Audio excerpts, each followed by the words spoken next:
जे गुड़ाए film कर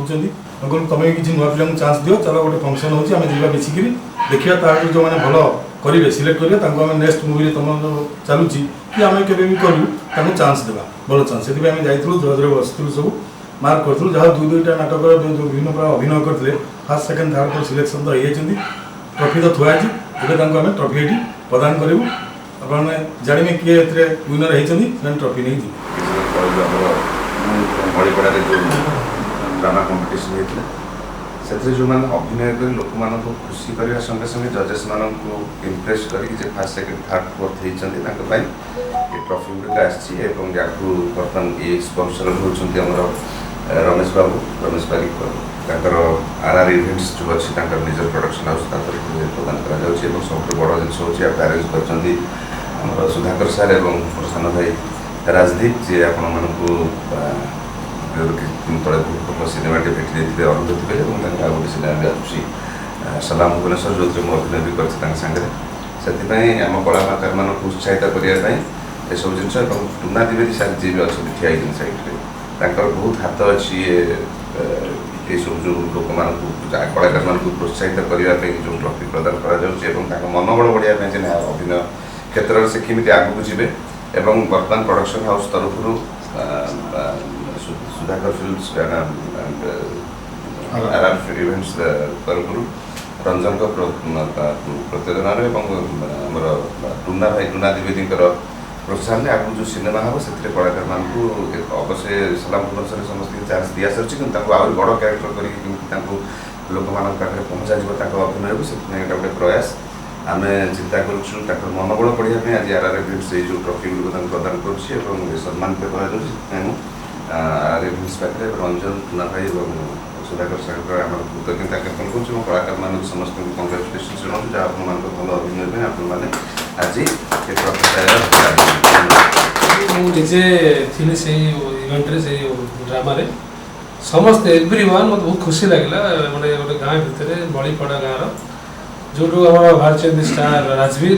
film करते Arundhati and love fever से गाँव पिला तो मत से डाक्तर देखा माने जज करने गाँव ड्रामा पिला मत प्राय बहुत लोग भल लगे आर्टिस्ट मैंने बढ़िया समस्त कम कले किसी लोक मार्क देली जेहेतु मुझे पूरा देखी जी मुझे देखिली मतलब अति सुंदर लगला समस्त एक्टिंग तो मुझे चूज करी ना आम नुआ पिला चान्स देवा आम आगुआ जो अपकमिंग फिल्म आसूँ वेरी सुन भल रोल में जाऊँगी वेरी सुन आम से मबा अच्छा से सुधाकर अच्छा टुनिया अच्छा से राजवीर रे तो से फिल्म से समस्त को गोटे भल भल क्यारेक्टर आम चान्स देवा मुझे जाइली मुलीपड़ा गाँव को राजीव डकईला मत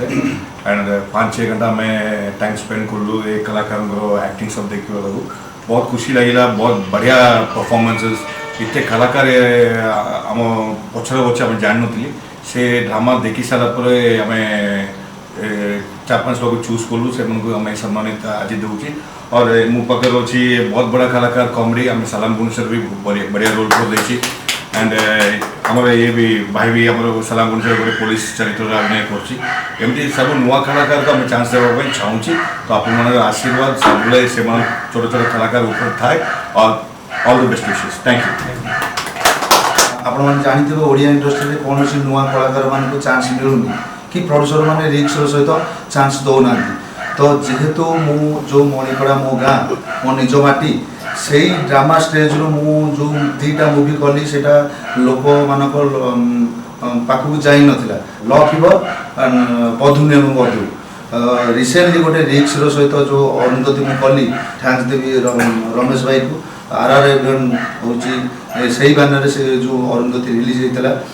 जहाँ से अरुंधति जरिया मत ढेर सारा भल पाया पाई ता द्वारा मुझे 6-6टी आवार्ड पाई जो स्टेज रू आज मुझे स्टेज रे पहुँची तापर गोटे रिक्स सहित गोटे हेवी एक्शन मूवी कर प्रसन्न द्विवेदी सार एंड सुधाकर सार जोटा कि गोटे high budget movie recently teacher launch हम बहुत परिश्रम कर मूवी रे तो से गुटा को आखि आगे रखी मुझे गोटे ग्रास रूट रू आज इट मजिली तो से गुटा को आखि आगे रखी मु रमेश बारिक सार बबी भाई सुधाकर सार प्रसन्न द्विवेदी सार मैं रिक्वेस्ट कली आप आसतु जज पसंद जदि जो कौन पिला देखो बहुत टैलेंटेड एक्टर मैंने अच्छा କାହାକୁ ଚାନ୍ସ ମିଳୁନି। ତେଣୁକରି ଆପଣମାନେ ଦେଖନ୍ତୁ, ଯଦି ଆପଣମାନଙ୍କୁ ଠିକ୍ ଲାଗିବ ତାହେଲେ ସେକେଣ୍ଡ ମୁଭିରେ ଆମେ ଛୋଟିଆ କାହିଁ କ୍ୟାରେକ୍ଟର ନହେଲା ନେଲେ ତାଙ୍କର ମନୋବଳ ବଢ଼ିବ,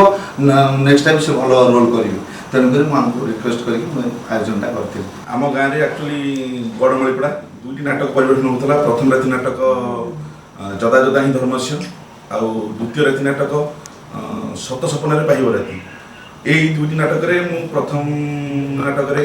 ଚରିତ୍ର ଅଭିନେତା ଆଉ ଦ୍ୱିତୀୟ ନାଟକରେ କୁକେଡ଼ କମେଡ଼ିଆନ୍ ଅଭିନୟ କରିଥିଲି। ଏଥିରେ ଆମ ଜଜ୍ ବସିଥିଲେ ଆମ ସୁଧାକର ସାର୍, ରମେଶ ବାରିକ ସାର୍, ଆମ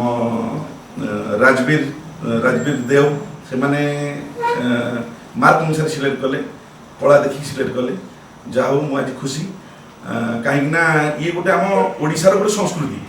ଡ୍ରାମା ଗୋଟେ ଜିନିଷ, ଓଡ଼ିଶାର ଗୋଟେ ସଂସ୍କୃତି। ଏ ସଂସ୍କୃତିକୁ ଆଗକୁ ନେବା ପାଇଁ ଏମାନଙ୍କର ଯେଉଁ ପ୍ରୟାସ ମୋତେ ଆଜି ବହୁତ ଖୁସି ଲାଗୁଛି। ଡ୍ରାମାରୁ ନେଇକି ଫିଲ୍ମରେ ଚାନ୍ସ ଦେବା, ଯେଉଁ ଆମ ଭାଇ ଜଣେ ବଡ଼ ଭାଇ ରାଜବୀର ଶଙ୍କର ଦେଓ, ସେ ସେଇ ଷ୍ଟେଜ୍ରୁ ଆଜି ଓଲିଉଡ଼ର ସୁପରଷ୍ଟାର ହେବାକୁ ଯାଉଛନ୍ତି। ବର୍ତ୍ତମାନ ସେ ଆକ୍ସନ୍ ହିରୋ ଭାବରେ ପରିଚିତ ରାଜବୀର ଶଙ୍କର ଦେଓ, ଯିଏକି ଆମ ପ୍ରିୟ ଦେଉନା ଭାବରେ ପରିଚିତ। ବାପା ମାଆଙ୍କ ଆଶୀର୍ବାଦ, ଗୁରୁଜନମାନଙ୍କର ଆଶୀର୍ବାଦ, ମୋ ଗାଁ ଭାଇ ମଳିପଡ଼ା ଗ୍ରାମବାସୀ ସମସ୍ତଙ୍କ ଆଶୀର୍ବାଦରୁ ମୁଁ ଆଜି ଏଇ ଟ୍ରଫିଟି ପାଇଛି। ସେମାନଙ୍କୁ ସମସ୍ତଙ୍କୁ ଅଶେଷ ଅଶେଷ ଧନ୍ୟବାଦ। ଆମର ଯେଉଁ 2 ଦିନ ଯେଉଁ ଡ୍ରାମା ହେଇଥିଲା ସେଥିରେ ମୁଁ ଆଣ୍ଟି କ୍ୟାରେକ୍ଟର ରୋଲ୍ କରିଥିଲି। ସେଥିରେ ମୁଁ ଯେଉଁଭଳିଆ ସେ ଇଏ କରିଥିଲି, ସେଥିପାଇଁ ହେଉଛନ୍ତି ଆମ ସାର୍ ଯିଏ ଛବି ସାର୍, ଆଉ ମୋର ସାଙ୍ଗ ହିସାବରେ ଆମ ଯିଏ ବିଜନ ପଟ୍ଟନାୟକ ମୋତେ ପ୍ରୋତ୍ସାହିତ କରିଛନ୍ତି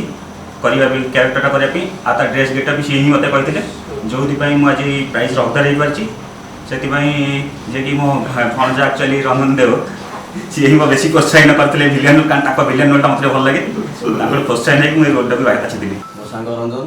ବ୍ୟାଟ୍ସମ୍ୟାନ୍, ସିଏ ଫାର୍ଷ୍ଟ ନାଟକରେ ସବୁ ବର୍ଷ ଆଗରୁ 2000ରୁ ସେ ଭିଲିଆନ୍ କରେ, ମୁଁ ତା ସହିତ କ୍ରିକେଟ୍ କରେ। ଏଇ ବର୍ଷ 2022ରେ ମୋତେ ପ୍ରଥମ ଚରିତ୍ର ନାଟକ ମିଳିଛି। ସେକେଣ୍ଡଟା ମିଳିଥିଲା ମୋତେ କମେଡ଼ି ହିରୋ। ଯାହା ହଉ ରଞ୍ଜନ ଆଉ ସୁଧାକର ସାର୍, ରମେଶ ସାର୍, ତାଙ୍କ ତରଫରୁ ଟ୍ରଫିଟା ବି ପାଇଛି, ଆଉ ଗ୍ରାମବାସୀଙ୍କୁ ତାଙ୍କ ତରଫରୁ ଟ୍ରଫିଟା ପାଇଛି। ବହୁତ ବହୁତ ଧନ୍ୟବାଦ। ମୁଁ ବହୁତ ଆଶା କରୁଛି ଆହୁରି ଆଗକୁ ଯିବା ପାଇଁ। ଆମ ଗଡ଼ମଳିପଡ଼ାରେ 2 ରାତି ନାଟକ ଉତ୍ସବ ପାଳନ ହେଇଥିଲା, ଯେଉଁ ନାଟକରେ ମୁଁ ବେଷ୍ଟ ହିରୋ ଭାବେ ପ୍ରାଇଜ୍ ପାଇଥିଲି। ତ ସେଥିପାଇଁ ମୁଁ ବହୁତ ବହୁତ ଧନ୍ୟବାଦ ଦେବି ସୁଧାକର ସାର୍, ରମେଶ ସାର୍, ଆମ ଦେଓନା ରାଜବୀର ଶଙ୍କର ଦେଓ, ସେମାନଙ୍କୁ ବହୁତ ବହୁତ ଧନ୍ୟବାଦ ଦେବି।